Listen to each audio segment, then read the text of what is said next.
혈관이 막힐 수 있는 우리 몸의 신호에 대해서 알려드리겠습니다. 이 혈관이 좁아지거나 어디가 막혀갖고 혈액이 잘 돌지 않게 되면 우리 생존에 큰 문제가 생길 수밖에 없습니다. 심근경색, 또 뇌졸중까지 언제 이게 터질지 모르는 시한폭탄이 내 몸 어딘가에 존재한다는 그런 의미잖아요. 근데 더 심각한 거는 이 혈관의 문제라고 하는 것은 우리 몸의 정말 머리끝에서 발끝까지 모든 부위에 생길 수가 있고, 더 중요한 거는 이게 초기에는 문제를 이게 혈관에 이상이 있구나, 이 문제를 알아차리기가 정말 어렵다는 데 있습니다. 혈관 속에 있는 찌꺼기가 계속 쌓여서 내 혈관이 좁아지는 죽상동맥경화증 많이 들어보셨죠? 이거는 혈액이 흐르는 모든 혈관에서 다 나타날 수 있거든요. 그러니까 심장에 혈액을 공급하는 관상동맥, 또 뇌에 혈액을 공급하는 뇌동맥, 경동맥에 이상이 생기게 되면 우리가 걱정하는 협심증, 심근경색증, 뇌졸중으로 이어져서 일단 우리 생명을 위협할 수도 있고, 또 신장혈관이라든지 위장, 또 다리로 가는 어떤 말초혈관에 또 문제가 생기게 되면 신부전, 장허혈, 허혈성 사지질환 등이 나타날 수 있습니다. 근데 이런 혈관 질환은 사실 아주 오랜 기간 동안, 그리고 서서히 진행되는 경우가 거의 대부분이라고 할 수 있습니다. 이 혈관이라고 하는 건 심하게 좁아지지 않으면 대부분 증상이 없어요. 그리고 어느 정도 협착이 진행되어야지 증상으로 발현이 되기 때문입니다.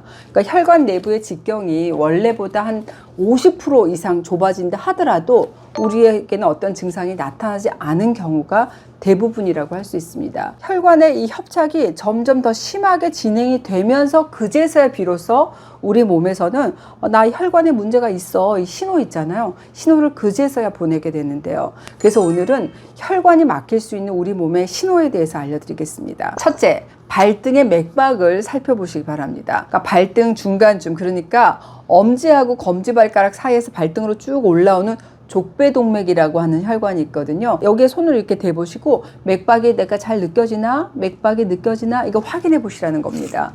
난 맥박이 잘 안 느껴지고 나는 근데 평소에 발이 자주 시렵다, 통증이 있다 라고 한다면 말초동맥 질환의 위험 신호일 수가 있습니다. 팔이나 다리로 가는 혈관에 이 동맥경화가 진행이 되면서 맥박이 약해지는 건데요. 주로 당뇨인 중에서 손발저림이 있다든지 발의 감각이 둔해지고 약간 상처가 잘 안 아문다, 이런 분들도 이렇게 만져보잖아요. 그러면 족배동맥 맥박이 잘 잡히지 않는 경우가 많습니다. 둘째, 때때로 이 걸음이 절뚝거리게 됩니다. 간헐적 파행이다라고 얘기를 하는데, 우리가 걸을 때나 운동할 때 다리 근육의 통증이 심해지면서 피로감이 굉장히 심하다고 느끼는 그런 증상이거든요. 100m 정도의 이 가까운 거리인데 중간에 절뚝거리거나 쉬어야 될 정도로 이 통증이나 피로감이 심한 게 그 특징이라고 할 수 있습니다. 조금 쉬면 좀 낫기 때문에 별로 심각하지 않아 라고 생각하거나, 또 척추관 협착증 같은 척추 질환을 의심하는 경우가 많습니다. 물론 이 척추 협착증으로도 이런 파행이 올 수 있지만 말초혈관의 협착으로도 지금 말씀드린 파행이 생길 수가 있습니다. 우리가 걸을 때 이 다리 근육 있잖아요. 여기로 혈액이 충분히 공급되지 못해서 심한 통증이 발생되는 건데요. 혈관이 좁아진 부위가 발가락일 수도 있고, 아니면 종아리라든지 허벅지, 엉덩이, 이런 다리의 다양한 부위에서 통증이 나타나는 게 그 특징이라고 할 수 있어요. 근데 걸을 때 항상 나타나는 증상은 아니고 말 그대로 간헐적, 가끔가다 간헐적으로 일어나기 때문에 이거 심각하다고 생각하지 못하는 경우가 많습니다. 그래서 여러분, 내가 나도 이 증상이 있는데 가끔 나타나는데 한다면 꼭 병원에 가셔서 이게 혈관의 문제인지 확인해 보실 필요가 있습니다. 셋째, 숨이 차거나 이렇게 마른 기침 있잖아, 이런 나는 호흡곤란입니다. 이 심혈관 질환의 대표적인 증상 하게 되면 일단 가슴 통증을 들 수 있잖아요. 근데 일부 심혈관 질환은 가슴 통증은 없어요. 근데 이상하게 식은땀을 흘리거나 마른 기침이 나오는 증상, 이유 없이 너무 피곤하다든지 막 숨이 차는 증상으로 나타날 수 있어요. 좌우측의 폐는 이 심장을 둘러싸고 있는데, 심혈관 질환으로 심장 기능이 떨어지잖아요. 그럼 폐가 붓는 폐 부종이 발생하면서 점점 우리 호흡이 힘들어진다든지 전신의 부종으로 유발될 될 수가 있습니다.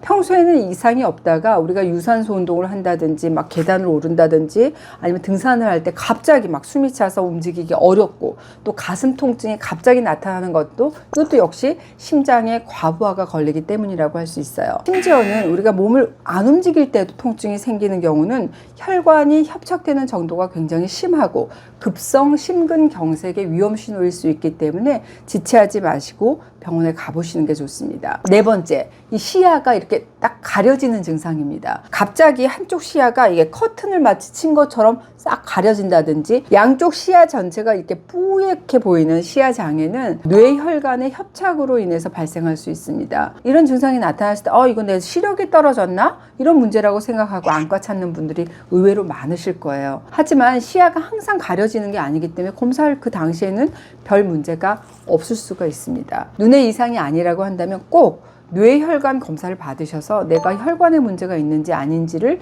확인해 보실 필요가 있습니다. 이 뇌혈관 중에서도 경동맥은 눈의 망막이라든지 시신경으로 가는 혈관으로 이렇게 이어지거든요. 그래서 경동맥에 혈전이 있다든지 혈관 협착이 심하게 되면 눈으로 가는 혈관에 문제가 생기면서 시야 장애가 생길 수가 있습니다. 그러니까 이런 증상을 우리가 일과성 실명이다라고 얘기를 하는데 이런 신호가 나타나는 분 중에서 5명 중에 1명꼴로 3달 내로 뇌졸중이 발생할 정도로 뇌졸중의 강력한 전조 증상이기도 합니다. 나 간간히 막 시야가 뿌옇고 가려지는 증상이 있는데 그러신 분이라면 반드시 경동맥 검사를 받아보시기 바랍니다. 제가 오늘은 혈관이 막히는 위험 신호 4가지 알려드렸어요. 첫 번째, 발등의 맥박을 딱 잡았을 때 안 잡혀. 두 번째, 때때로 걸음을 절뚝거리는 증상. 세 번째, 숨이 차거나 마른 기침이 나는 호흡곤란. 네 번째, 이 시야가 가려지는 일과성 실명이다라는 말씀 드렸습니다. 제가 말씀드린 이런 증상들 중에 한 가지라도 내가 해당된다고 한다면 나 혈관에 문제가 있지 않을까 의심해 보시고 병원에서 검사를 받아보시는 게 좋겠어요. 빠른 발견이야말로 가장 좋은 치료법이라는 말씀 여러 번 드렸는데요. 아직 병원이 무서워서 나 쉽게 발걸음을 떼지 못해요. 이런 분들에게 저는 이런 말씀 드리고 싶어요. 바로 지금 확인하시는 게 가장 안전한 선택입니다. 내 몸이 보내오는 SOS 신호 절대로 놓치면 안 돼요. 마지막으로 제가 당부드릴 것은 김소영 채널 H는 항상 우리가 우리 몸을 스스로 이상을 알아차릴 수 있도록 미리 교육을 시켜드리는 것을 목적으로 하고 있습니다. 그러니까 유튜브 검색창에 H, 몸이 보내는 신호 이렇게 쳐보시잖아요. 그러면 어머 이렇게 영상이 많았나 싶을 정도로 당뇨의 신호, 신장이 안 좋았을 때 신호, 간이 안 좋을 때 이런 신호가 난다. 손톱에 이렇게 갈라진다든지 울퉁불퉁하다든지 하얗게 변하면 이렇게 된다. 또 다리 부종의 신호, 어지러우면 이런 거의 신호다. 이렇게 병이 생길 때 전조 증상으로 내 몸이 보내는 신호를 영상으로 계속 올려놓고 있습니다. 이미 1000만 명 이상의 시청자들이 보셨어요. 이 영상들은 평소에 내가 알고 있어야지 의미가 있잖아요. 우리 몸이 항상 신호를 보내옵니다. H 하고 손톱, H 위장, H 당뇨, 이 H로 검색하는 거 수시로 하시면서 우리 항상 같이 공부하시자고요.